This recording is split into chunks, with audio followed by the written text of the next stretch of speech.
Good morning all of you. In our previous videos we have learned about there are two types of reproduction, asexual reproduction and sexual reproduction. Asexual reproduction in which a single parent is going to reproduce or produce new offspring is known as asexual reproduction. Then we have discussed about types of asexual reproduction: fission, fragmentation, budding, regeneration, spore formation and vegetative propagation.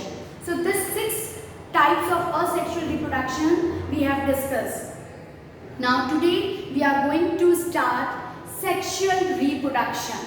Like in asexual reproduction, single parent is going to produce their offspring. Here 2 parents are required to produce new offspring. One will be male and second will be female. So it always involves 2 parents, male and female. That means it required male gametes and female gametes. Like if I am telling about sexual reproduction in plants, so the pollen grain is a male gamete and ovule is a female gamete. Like in human, sperms are male gametes and ovum is a female gamete. So in sexual reproduction, gametes formation takes place. If the gametes takes place, that means fertilization also takes place. Multiplication is not rapid. In this, like in asexual reproduction, and 1 to 2, 2 to 4, 4 to 8, it's rapid formation of offsprings.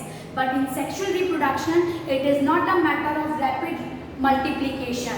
It's a complex process. Here the male and female gametes going to be fertilized, then it forms zygote, then it forms embryo, then it going to born a offspring. So it is a multiple process. It takes time to complete. It's not a rapid process like asexual reproduction. Next is offsprings are genetically different. In asexual reproduction, single parent is going to produce new offspring. So there the offspring is as similar as their parent. But here some characters comes from male, some characters comes from female. Then the offspring's variations takes place. 100% the offspring will be differ from their parents. Some characters can be resemble from their parents, but they are not completely similar as their parents. It never be happens in sexual reproduction.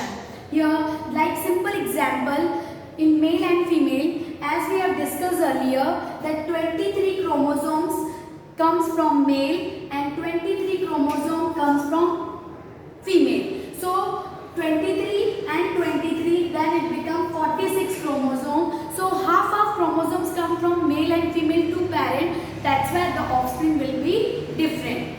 So this is a common characters of sexual reproduction. Now what is the advantage of sexual reproduction?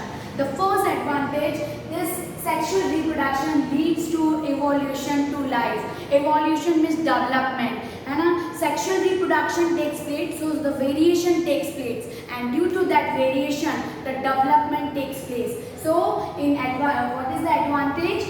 Evolution of life will take place in sexual reproduction, but it will not take place in asexual reproduction.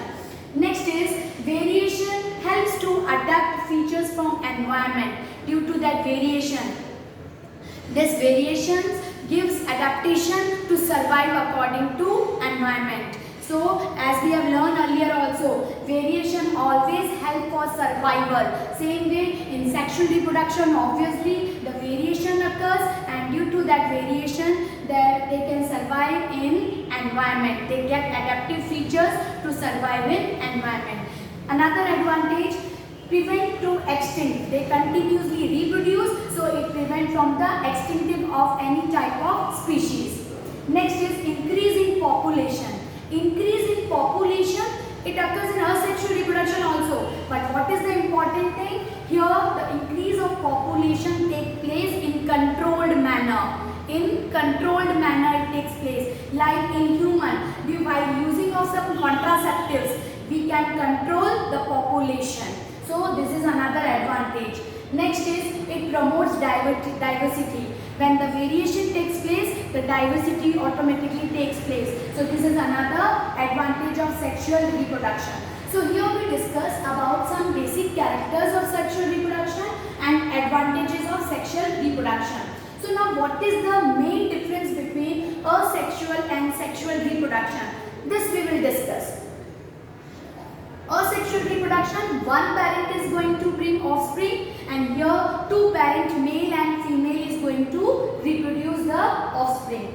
Next is in asexual reproduction, no gametes will form, but in sexual reproduction gametes will form. Simple example I am giving you here. What is the meaning of gametes? Like in human, the male gamete is sperm. In human, the male gamete is sperm, and in female, the female gamete is ovum. Okay, this is a sperm and this is a female gamete, ovum. So here gametes formation takes place. In sexual reproduction, gametes formation takes place. If gametes will form, then fertilization also takes place in sexual reproduction. When this sperm and ovum, male and female gamete get fused, it is called fertilization. So after formation of gamete, these gametes get fused and it gets fertilization. So what is another difference? That in asexual reproduction, no fertilization, but in sexual reproduction, fertilization takes place. After fertilization, several steps like fertilization, then after fertilization, zygote will form. This zygote develop into embryo and this embryo finally convert into fetus and baby. So this is a process which takes place in sexual reproduction. Now next is asexual reproduction, as the offspring comes from single parent, so it will be an exact copy of their parent.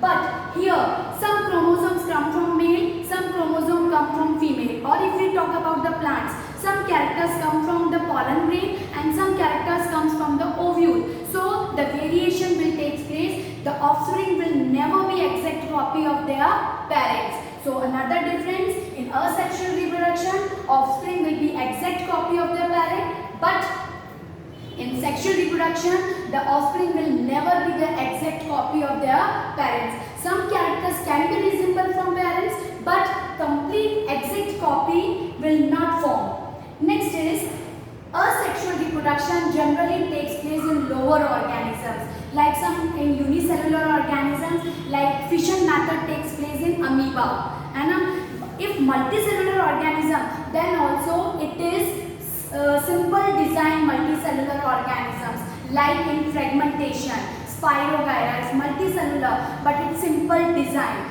But multicellular organisms which are complex design, which are higher organisms like plant and animals, in this sexual reproduction will take place. So here is another difference. Asexual reproduction takes place in lower organisms, but sexual reproduction takes place in higher organisms. So in this we have discussed about the sexual reproduction, some basic characters, advantages and difference between asexual and sexual reproduction.